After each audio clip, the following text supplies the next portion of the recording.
Assalamualaikum. Hi, hello. Welcome to our channel. Once again எல்லாருக்கும் Ramadan Mubarak.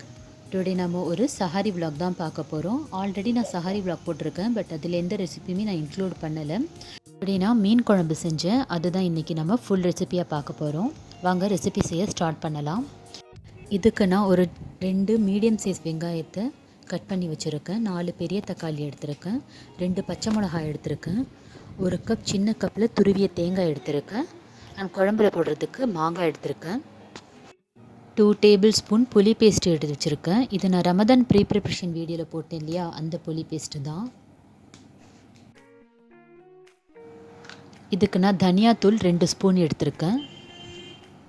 அந்த தாளிக்கிறது பார்த்திங்கன்னா சின்ன வெங்காயம் ஒரு 4, பூண்டு ஒரு 4 பல் எடுத்து வச்சுருக்கேன். இதை நான் 1-2 மிக்சியில் கிரைண்ட் பண்ணிப்பேன்.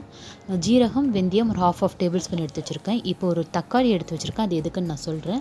கருவேப்பிலை மல்லியலை எடுத்து வச்சுருக்கேன். ஃபர்ஸ்ட் ஒரு மிக்சர் ஜாரில் துருவிய தேங்காய் சேர்த்துக்கலாம். இது கூடவே கட் பண்ண வெங்காயம் அந்த தக்காளியும் சேர்த்துடலாம். மீன் குழம்பு செய்யும்போது தக்காளி எப்போவுமே அதிகமாக இருக்கணும், அப்போ தான் குழம்பு நல்லா டேஸ்ட்டாக இருக்கும். இப்போ இது ஃபைன் பேஸ்ட்டாக அரைச்சாச்சு. இப்போ குழம்பு மிக்ஸ் பண்ணுறதுக்கு ஒரு பாத்திரத்தை எடுத்துகிட்டு அதில் நான் ஒரு தக்காளி எடுத்து வச்சேன்னு சொன்னேன் இல்லையா, அதை இந்த மாதிரி நல்லா ஸ்மாஷ் பண்ணிக்கோங்க. இதனால் குழம்போட டேஸ்ட் ரொம்ப எக்ஸ்ட்ராடினரியாக இருக்கும். இதில் இந்த பேஸ்ட்டை நம்ம சேர்த்துடலாம். அண்ட் இந்த மிக்ஸி ஜாரில் இருக்கிற மசாலா நம்ம வேஸ்ட் பண்ண வேணாம், இந்த மாதிரி வாட்டர் ஊற்றி நம்ம எடுத்துக்கலாம். எடுத்து வச்ச புளி பேஸ்ட்டையும் நம்ம இப்போ சேர்த்துடலாம். இப்போ இதில் நம்ம தனியாத்தூளையும் சேர்த்துடலாம். இந்த குழம்புக்கு தேவையான உப்பை சேர்த்துடலாம். 2 பச்சை மிளகா அதையும் சேர்த்துடலாம். இப்போ குழம்புக்கு தேவையான தண்ணியும் சேர்த்து இந்த மாதிரி மிக்ஸ் பண்ணிக்கலாம். இப்போ நீங்கள் உப்பு புளிப்பு எப்படி இருக்குன்னு சொல்லி செக் பண்ணிக்கலாம். இப்போ குழம்பு செய்கிறதுக்கு ஒரு பாத்திரத்தை வச்சுட்டு எண்ணெய் சேர்த்துக்கலாம். நான் நல்லெண்ணெய் சேர்த்துருக்கேன். ஜீரகம் வெந்தயத்தை சேர்த்துடலாம். இது பொரிஞ்சதும் வெங்காயம் பூண்டு இடித்து வச்சுருக்கோம் இல்லையா, அதையும் சேர்த்துடலாம். இது இப்போ நல்லா கோல்டன் ப்ரௌன் ஆகட்டும்.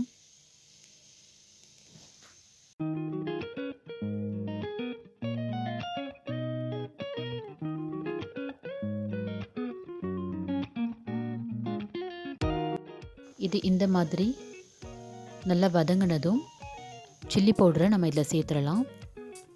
இப்போ நீங்கள் ஃப்ளேம் கொஞ்சம் கம்மியாக வைங்க, இல்லாட்டி சில்லி பவுடர் கருத்துரும் கசந்துரும்.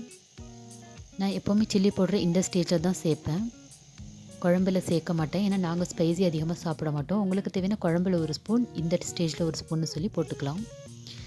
இப்போ நம்ம மிக்ஸ் பண்ணி வச்ச இந்த மசாலா தண்ணியை இதில் சேர்த்துடலாம். இப்போ ஒன்ஸ் நல்லா மிக்ஸ் பண்ணி விட்டு உப்பு புளி காரெல்லாம் செக் பண்ணிக்கலாம்.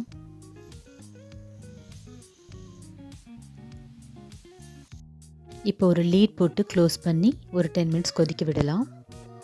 இப்போ குழம்பு நல்லா கொதிச்சிருச்சு.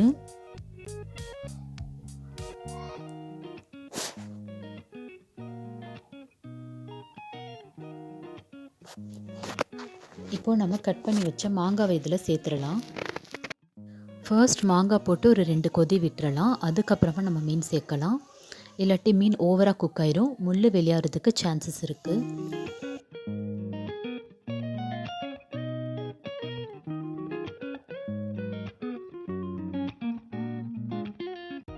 இப்போ நம்ம இதில் ஃபிஷ் சேர்த்துடலாம். இன்றைக்கி நான் நாட்டு மீன் எடுத்திருக்கேன். நாட்டு மீன் குழம்பு சொல்லவே வேணாம், அவ்வளோ டேஸ்ட்டாக இருக்கும். இப்போ இந்த மீன் எல்லாம் போடும்போது நான் இது கூட கருவேப்பிலையும் சேர்த்து போட்டுருவேன். நான் தாளிக்கும் போது எப்போவுமே போட மாட்டேன், இந்த மாதிரி இறக்கும் போது தான் போடுவேன்.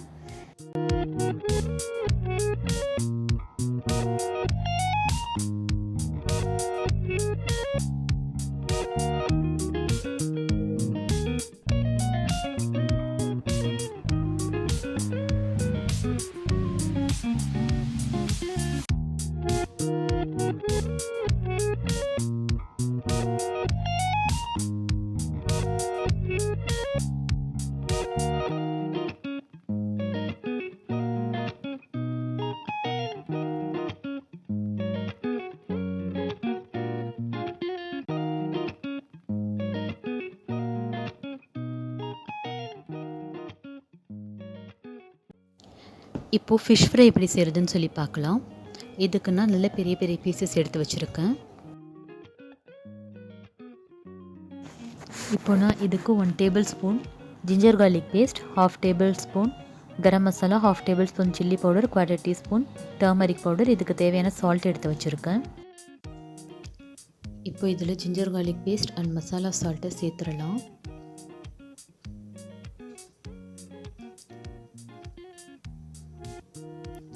இதில் நான் இப்போ 1 டேபிள் ஸ்பூன் லெமன் ஜூஸ் சேர்த்துக்கிறேன்.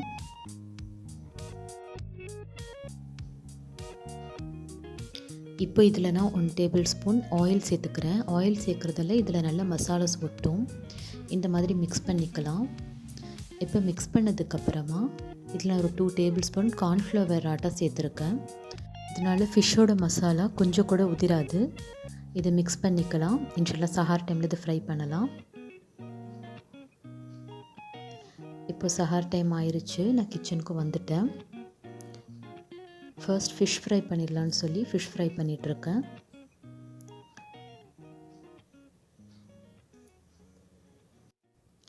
பேனில் ஆயில் போட்டு ஹீட் ஆனதுக்கப்புறமா இந்த மாதிரி ஃபிஷ் சேர்த்துக்கலாம். மீடியம் ஃப்ளேம்லேயே வச்சு ஃபிஷ் ஃப்ரை பண்ணிக்கலாம். இப்போ தான் நல்லா சாஃப்ட் அண்ட் ஜூஸியாக மசாலா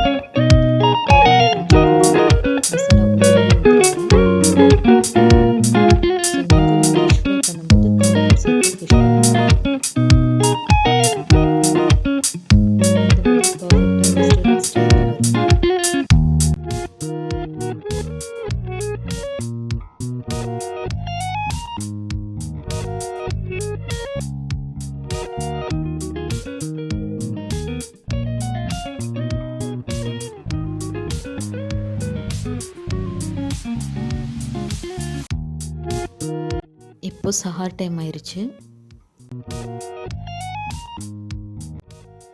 ஸோ இன்றைக்கி எங்களோட சஹாரில் நல்ல ஹாட் ரைஸ், மீன் குழம்பு அண்ட் நல்ல ஃபிஷ் ஃப்ரை.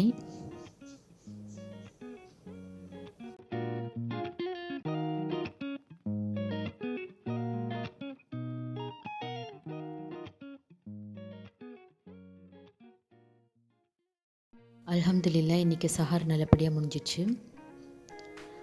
அண்ட் நெக்ஸ்ட் பார்த்திங்கனாக்கா, நான் சொன்னேன் இல்லையா, நான் கர்டை வந்து ஏதாவது ஒரு மெத்தடில் எடுத்துப்பேன். ப்ளெயின் தயிராவோ இல்லை இந்த மாதிரி லஸ்ஸியாவோ. ஸோ இன்றைக்கி நான் லஸ்ஸி போட்டேன். ஸோ அதுதான் குடிக்க போகிறோம் இன்றைக்கி எல்லோரும்.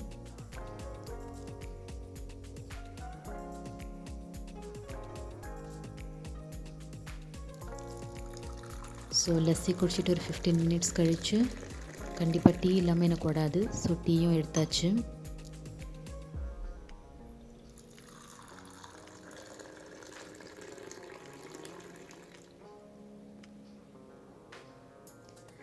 இதுக்கப்புறம் என்னோடய யாசின் சூரா நான் ஓதிட்டு இருந்தேன்.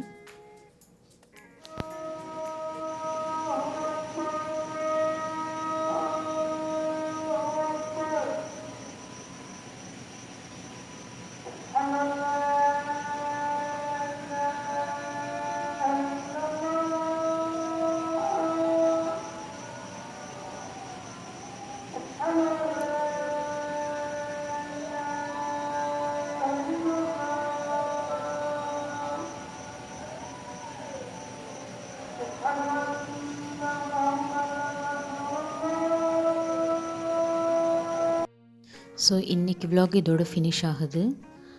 ஸோ இந்த மாதிரி ரெசிபீஸ் அண்ட் vlogsக்கு ஜூம் ஃபுட் vlogsஸை சப்ஸ்கிரைப் பண்ணுங்கள். உங்களுக்கு இந்த வீடியோ பிடிச்சிருந்துச்சுனாக்கா பிக் தம்ஸ் அப் கொடுங்க. ஃப்ரெண்ட்ஸ் அண்ட் ஃபேமிலிக்கும் ஷேர் பண்ணுங்கள். உங்களோட ஃபீட்பேக்கை என்னோடய கமெண்ட் செக்ஷனில் சொல்லுங்கள். அண்ட் மறக்காமல் நோட்டிஃபிகேஷன் சிம்பிளை கிளிக் பண்ணுங்கள். அப்போ தான் நான் போடுற ஒவ்வொரு நோட்டிஃபிகேஷனும் உங்களுக்கு குயிக்காக ரீச் ஆகும். தேங்க்ஸ் ஃபார் வாட்சிங். அஸ்ஸலாமு அலைக்கும். Bye bye.